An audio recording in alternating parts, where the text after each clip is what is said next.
దేవునికి స్తోత్రం. ప్రియమైన బిడ్డలారా, లోకంలో కొంతమంది ఆర్థికంగా బలపడుతూ ఎదుగుతూ కనబడతారు. మరికొందరు ఆర్థికంగా ఒకప్పుడు మంచిగా ఉన్నవారే, కానీ కొన్ని ఇరుకులు, ఇబ్బందులు, కష్ట నష్టంతో పరిస్థితులు అనుకూలించకపోయినప్పటికీ ముందుకు సాగుతూ ఎత్తుకు ఎదగాలని ప్రయత్నించినను లాభం లేక దిగజారిన స్థితికి పోతూ ఎవరికి చెప్పుకోలేక ఆర్థికంగా మానసికంగా బలహీన పడిపోతూ ఇబ్బందులకు ఎదుర్కొనుటకై అప్పులను చేస్తూ వాటిని తీర్చలేక వడ్డీలు కట్టలేక తమలో తామే కృషించిపోతూ దారి తెలియని పరిస్థితుల్లో ఉంటూ ప్రార్థనలో దేవుని యందు భయభక్తులు కలిగి ఉన్నప్పటికీ ఈ విధంగా ఎందుకు మాకే జరుగుతున్నదని కృంగిపోతున్న వారు ఎంతోమంది ఉన్నారు. అయితే ప్రియ బిడ్డలారా, అలా కృంగిపోవలదు. ఎందుకంటే మానవుడి యందు దేవుని కొలతలు సరిహద్దులు లేనిది. గిలాదీయుడైన బర్జిలై కుమారుడిని యూదా గోత్రపు వాడైన దావీదు గోత్రంలో చేర్చినాడు, అతని వద్దనే ఉంచినాడు, అతని సహవాసంలో ఉంచినాడు. అదేవిధంగా మోయాబీయురాలైనటువంటి రూతును యూదా బెత్లెహేము వారైన ఎఫ్రాతీయురాలైన నయోమి కోడలుగా చేసి ఆ గోత్రములోని ప్రభువు జన్మించినాడు. ఈ విధంగా దేవుని కొలతలు మనకు తెలియనివి, అవి సరిహద్దులు లేనివి. అదే విధంగా ఈరోజు జక్కయ్య గురించి తెలుసుకుందాము. జక్కయ్య పొట్టివాడు.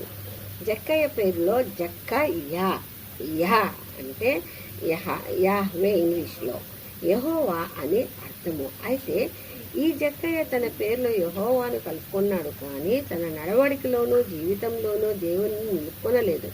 ఎందుకంటే ఆయన వృత్తిపరంగా ట్యాక్స్ కలెక్టర్, వడ్డీలు వసూలు చేసుకుంటాడు, అంటే సుంకమును చెల్లింపజేసుకునేవాడు.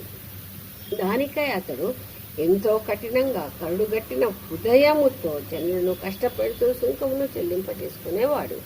ఇది యేసు ప్రభువును కలవక ముందు. అయితే ప్రభువును గూర్చి తెలిసినప్పుడు ప్రభువును చూడగోరి తను పుట్టివాడైనందున ఆతృతతో ప్రభువు ఏ మార్గంలో వస్తున్నాడోనని ముందుగానే తెలుసుకొని ఆ దారిలో వెళ్ళి ఆశతో తనను చూడవలనని ఆ దారిలోనున్న చెట్టును ఎక్కి ప్రభువు రాకకై ఎదురు చూస్తూ ఉన్నాడు. ఆ దారిలో వచ్చిన ప్రభువు ఆయనలోనున్న నిరీక్షణతో కూడిన ఆశను, సిద్ధపాటును, తన రాకకై ఎదురు చూచే దానిని చూచి గమనించి అతనిపై కనికరించి ప్రేమతో జక్కయ్య క్రిందికి రా, ఇంకా నిన్న ఇంటికి వస్తానన్నాడు.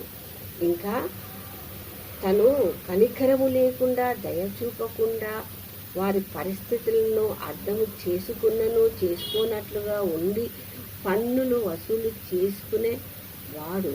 అయితే అతని మనసులో తను అంత కఠినమైన వాడు కాదేమో, ఆయన వృత్తిపరంగా అలా చేసేవాడేమో.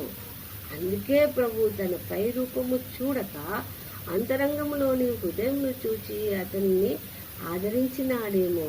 అందుకనే అతని ఇంటికి వస్తానని చెప్పి ఆయన ఇంటికి వెళ్ళి, ఇతడు అబ్రహాము కుమారుడే, ఎందుకనగా నేడు ఈ ఇంటికి రక్షణ వచ్చినదని అతను అనిన వెంటనే అతనిలో మార్పు వచ్చి పశ్చాత్తాపంతో ప్రభువునందు విశ్వాసము పెరుగు తెచ్చే హృదయం మెత్తబడి దయాదాక్షిణ్యములు కలిగిన వాడై తన ఆస్తిలో సగం బీదలకును వడ్డీ వసూలు చేసిన వారికి 4 ఇంతలు ఎక్కువ కలిపి వారికి ఇచ్చి వేస్తానని చెప్పి దేవుని నిమిత్తమై జీవించినాడు.